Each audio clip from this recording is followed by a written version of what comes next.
Estamos inaugurando o nosso quadro Nay Sincera. Que quadro que é esse, Nayara? Vocês me enviam perguntas aqui no YouTube, no Instagram, e eu respondo vocês. Então hoje eu vou responder algumas das perguntas que vocês têm me enviado nos últimos dias. Nay, como que eu faço para você responder minha pergunta? Deixa aqui nos comentários que no próximo vídeo que eu fizer, eu vou responder a sua pergunta, talvez. Se a sua pergunta for boa, ela será escolhida para responder. Então fica aqui até o final, porque talvez a sua pergunta que você enviou nos últimos dias pode ser uma das perguntas que eu estarei respondendo hoje. E se prepare, porque esse quadro se chama Nay Sincero. Então as minhas respostas vai ter muita sinceridade. Não vai ser pergunta cheia de não me toque, não. Vai ter bastante sinceridade, tá? Então já senta aí, toma um cafezinho, porque vai vir tapa na cara. Meu Deus. E aqui eu não vou falar o nome das pessoas, nem arroba, nem nada, por questão óbvia, né? Não vou expor ninguém aqui. Primeira pergunta, vamos lá. Dinheiro do casal deve ser junto ou separado? Aqui em casa, só o meu marido trabalha. Deixa eu me preparar aqui. Essa pergunta é bem polêmica. Por quê? O que você acha? Deixa aqui nos comentários. Você acha que dinheiro do casal deve ser junto ou separado? Vamos lá. Não existe certo ou errado nessa pergunta. O que existe? O que funciona para você e seu marido? Estou assumindo, né? Estou deduzindo que foi uma mulher que mandou essa pergunta, né? Então, se só o seu marido trabalha em casa e você e ele concordaram com esse fato, não sei se você já tem filho, se não tem, independente. Vamos supor que vocês casaram e entraram nesse acordo. Ó, marido, você vai trabalhar e eu vou cuidar da casa. Como que vai funcionar aqui em casa? O nosso dinheiro vai ser junto, separado? Partindo do ponto que você cuida da casa e não entra renda no seu bolso, então, mas você tem gastos. Quem que vai fazer a compra? Vai ser você, provavelmente. Como que você vai pagar a sua unha, seu cabelo, as suas coisas, depilação? Porque mulher tem gastos. Tudo isso deve ser conversado antes. Então, que tipo de acordo que vocês fizeram? Porque na minha mentoria Fluência Financeira, eu atendo pessoas, né, mulheres, que na casa dela funciona muito bem as contas totalmente separadas. Já tem outras pessoas que não funciona nada bem ali o casal se as contas forem separadas, é tudo muito juntinho. Já tem outras pessoas que fazem as duas coisas. Tem conta conjunta, ali do casal, e tem contas também separadas. Então eles fazem as duas coisas. O que eu acho que é melhor? Eu não acho nada. Quem tem que decidir é você.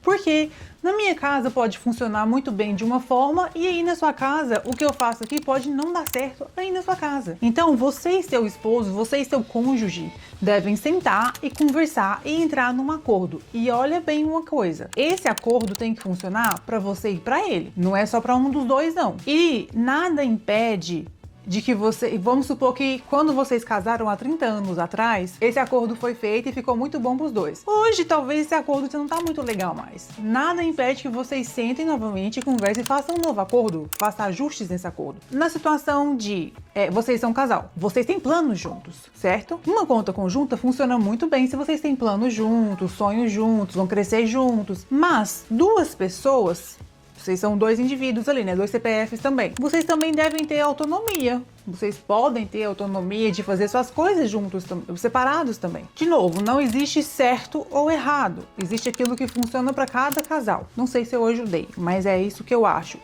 Funciona aquilo que funcionar para você aí na sua casa, funciona para os dois, tá bem? Tem que dar certo para os dois, aí os dois devem estar de acordo. É o que vai funcionar melhor. Próxima pergunta. Tenho green card, mas minha renda é baixa. Essa pessoa provavelmente mora aqui nos Estados Unidos, né? Mesmo assim, vale a pena declarar imposto em conjunto com meu marido que ganha muito mais? Essa é a resposta que eu vou dar para essa pergunta.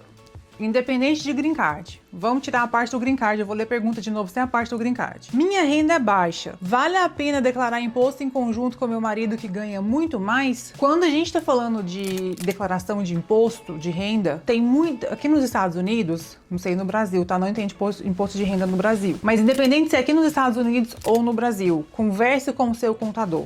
Existem estratégias fiscais que você pode usar ao seu favor, principalmente aqui nos Estados Unidos. Você pode fazer as contas, os cálculos, junto com o seu contador aqui nos Estados Unidos, tá? Para entender se vale mais a pena declarar junto ou separado. No Brasil, de novo, não sei como é que funciona, mas aqui nos Estados Unidos, quando você vai declarar imposto, tem um formulário lá que fala assim, ó, casado, mas declarando separado. Não que vocês estão separados, tá? Vocês estão declarando ali o imposto de renda em 2 papéis diferentes. Ou casado, declarando junto. Você pode fazer isso. E qual que é melhor? Eu faria o que desse menos pagamento de imposto, que se der menos dinheiro ali pro Receita Federal. Então, não importa se você ganha pouco, muito, qual que declara junto. Aí aqui, de acordo com a sua pergunta, né, eu ganho, minha renda é mais baixa do que a do meu marido, será que compensa de declarar imposto de renda junto? Pelo que eu entendi, então, você vai pagar a sua parte e ele vai pagar a deles, eles vão dividir no meio, como é que vai ser isso? Aí eu já não sei. Mas em relação a como que vamos pagar o mínimo de imposto possível nessa situação, converse com a sua contadora, porque vai depender de muita coisa aqui. Muita coisa. Não é só esse único fator aqui que vai definir essa resposta. Tem muita coisa que tem que ser levada em consideração. Você tem casa? Não tem? Casa financiada? Carro financiado? Estuda? Não estuda? Tem investimento? Não tem? Cada uma dessas coisas que eu falei aqui é um formulário diferente que a sua contadora vai preencher. E tudo isso influencia na hora de pagar imposto. Você falou que a sua renda é baixa, do seu marido é mais alta, mas baixa quanto? Não sei, então fica uma pergunta meio vaga. Mas, independente disso, tudo depende do que você, enfim, conversa com a contadora que ela vai saber te auxiliar melhor. Existem estratégias fiscais no mercado muito boas que você pode pagar o mínimo de imposto dentro da lei. Sejam mais específicos nas perguntas de vocês. Se você não quiser falar a verdade, dê exemplo, fala assim, minha amiga Joaquina ganha tantos mil por ano, sabe? Dê exemplo assim terceirizado ou números parecidos com o de vocês, para você receber uma resposta boa, gente. Isso aqui é uma consultoria grátis. Aproveita este quadro mais sincera. É uma consultoria grátis. Porque quando você faz a pergunta vaga, assim, você vai receber uma resposta vaga. Terceira pergunta. Estou pensando em mandar dinheiro para o Brasil todo mês para construir uma casa lá. Parabéns pela casa. Mas, aqui nos Estados Unidos, eu ainda nem tenho reserva de emergência. O que você faria no meu lugar? Choraria. Tô brincando.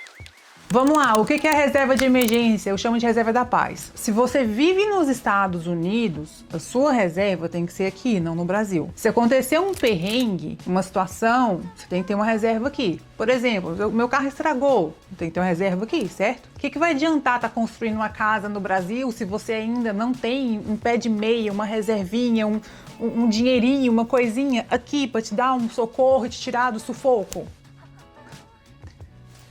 Fica até sem palavras, meu Deus. Não tem como mandar, vamos supor que você tem $1.000 sobrando todo mês. E aqui eu tô deduzindo que você mora nos Estados Unidos, por isso que eu falei dólar. Não tem como mandar 500 pro Brasil e colocar 500 na sua reserva, fazer os dois ao mesmo tempo? Se tiver como fazer os dois ao mesmo tempo, faz os dois ao mesmo tempo. Mas eu não faria nada antes de ter minha reserva. Sabe por quê? Porque aí o que vai acontecer? Quando acontecer, não é uma situação de se acontecer um perrengue. Quando acontecer um perrengue, não tem como você tirar um tijolo lá e trazer pra cá e colocar, resolver seu perrengue aqui, entende? Você tá construindo uma casa. Não, Nai, mas meu trabalho é muito bom, nunca falta trabalho pra mim, aí eu vou continuar trabalhando e resolvo o perrengue.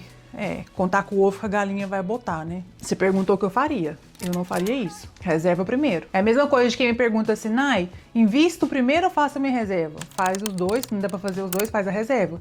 Por quê? Porque quando você começar a investir, se não tiver uma reserva, primeiro perrengue que acontecer, você vai ficar desesperada pra tirar seu dinheiro do investimento. E não é assim que funciona o investimento. Por isso que esse quadro chama Nai Sincera. A resposta é na lapa mesmo. Próxima pergunta. Ô, gente, não fica com medo de mandar as perguntas não, tá? Por isso que eu não tô nem colocando o nome, eu nem lembro quem me mandou a pergunta aqui, pode mandar. Eu tô falando assim porque o quadro chama Nai Sincera, mas eu prometo que eu sou uma pessoa boazinha. Quarta pergunta. Tenho 2 cartões de crédito estourados, mas não consigo de comprar roupa online. O que você faria no meu lugar? Me conta aqui nos comentários o que você faria. Vamos lá. 2 cartões de crédito estourados. Que valor que são esses cartões de crédito? Não consigo parar de comprar roupa online. Você precisa de tanta roupa assim? O que eu faria? Bom, tem como vender as que eu já comprei para pagar esse cartão que eu usei? Eu cortaria esse cartão de crédito, jogaria no lixo, não pediria outro, tiraria todos os meios de pagamento que tem no meu aplicativo para não usar mais, tentaria o máximo não facilitar os meios de compra para realmente parar de comprar online. E aí eu traçaria uma meta de quitar esse cartão o mais rápido possível. Só que, para quitar o cartão, você tem que parar de comprar. Era isso que eu faria. Próxima e última pergunta. Trabalho muito, ganho bem, mas nunca sei para onde vai o meu dinheiro. Já estou cansada. O que você diria para alguém como eu? Faça minha mentoria Fluência Financeira. É o que eu diria, se você fosse minha amiga. Mas, Se você ainda não puder fazer a mentoria Fluência Financeira, na qual eu vou deixar o link aqui na descrição, dê uma casa pro seu dinheiro todo mês, antes dele chegar nas suas mãos. O que significa isso? Você precisa entender para onde está indo o seu dinheiro. Já que você ganha bem e não sabe para onde ele está indo, você tem que entender para onde ele está indo, né? Tem que rastrear ele de alguma forma. Como que você pode fazer isso? Começa a dar uma casa para ele todo mês. Antes do dinheiro entrar, já escreve no papel quanto que você paga de aluguel, de mortgage, financiamento do carro, água, luz, telefone, todas as contas que você tem que pagar. Coloca no papel. Primeiro você vai descobrir se você ganha mais do que você gasta. Aí se você ganha bem, provavelmente você deve ganhar mais do que você gasta. Quanto que tá sobrando? Do que tá sobrando, o que você vai fazer com esse dinheiro? Vai investir, ou você vai colocar na sua reserva, ou você vai viajar? Quais são os seus planos? Então, tudo que você decidir em relação a isso, você vai separar esse dinheiro, dar uma casa para o seu dinheiro. O que é a casa? São as contas, seus investimentos, seus objetivos, seus planos, antes dele chegar nas suas mãos. Porque a partir do momento que esse dinheiro caiu na sua conta, chegou nas suas mãos, ele vai sumir, igual tá acontecendo. Você não tá vendo ele. Então não espera ele chegar na sua conta e sumir. Já dê uma casa para ele antes de chegar nas suas mãos. E é isso que a gente faz na minha mentoria. Por isso que eu falei, eu diria para minha amiga fazer minha mentoria. Bom, essas foram as 5 perguntas do nosso quadro Mais Sincera de hoje. Se você quer a sua pergunta respondida, se você quer essa consultoria gratuita, deixa a sua pergunta aqui nos comentários, que aí eu vou responder ela para vocês. Se for uma pergunta boa, eu vou sortear, né, as perguntas e vou responder no nosso próximo vídeo. Eu vou tentar fazer um desse por mês, pelo menos, tá bem? Esse foi o de maio, então daqui uns dias teremos o de junho. Se você tiver gostado muito, talvez eu possa fazer 2 por mês também. Me deixa saber aqui nos comentários o que vocês acharam. Todo vídeo eu sempre deixo uma palavra-chave no final para me saber que vocês assistiram esse vídeo até o final. A palavra-chave de hoje é tomate. Sim, tomate. Por que tomate, Nai? Porque eu gosto de tomate. Porque eu gosto de usar uma palavra que não tem nada a ver aqui com o vídeo, tá bem? Para saber que vocês realmente estão prestando atenção. Um abraço de urso e até o próximo vídeo.